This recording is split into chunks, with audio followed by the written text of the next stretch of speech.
சிவாஜியோட cameo, classic cameo. ரஜினியோட typical one liner style and style making scenes வழக்கம் போல். இங்கங்க cringe graphics to highlight Rajinikanth obviously. Vasundhara's innocence, Ramya arrogance at the same time. டிப்பிக்கலாக ரெண்டு பேரும் ஒரே ஃப்ரேமில் வந்து படையப்பாவை பார்த்து இன்ஸ்பயர் ஆகி கொடுக்குற எக்ஸ்ப்ரெஷன் அட் த சேம் டைமே ஒரு தனி பியூட்டி தான்யா.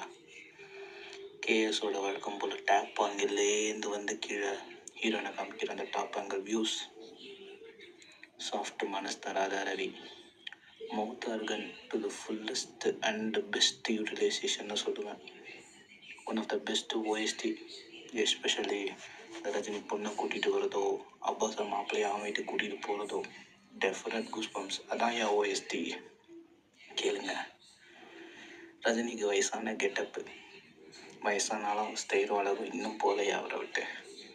போடா அந்த ஆண்டவனை நம்ம பக்கம் இருக்கான், அளவுக்கு அதிகமாக ஆசைப்படுற ஆம்பளையும் அளவுக்கு அதிகமாக கோவப்படுற பொம்பளையும் நல்லா வந்ததா சரித்திரமே இல்லைன்னு சொல்கிறது டைலாக். அதான் ஐயா மாஸ்.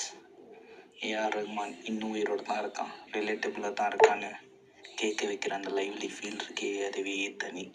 எவ்வளோ இளமையாக இருக்குது கேட்க. கேஎஸ் ரவிக்குமாரோட வழக்கமான commercial stuffs on top of all நிப்பாட்டி வச்சது நம்ம வயசான ரஜினியோட ஸ்டைலும் ராஜமாதாவோட ராட்சசத்தனமான நடிப்பு நாயா என்றென்றும் படையப்பா.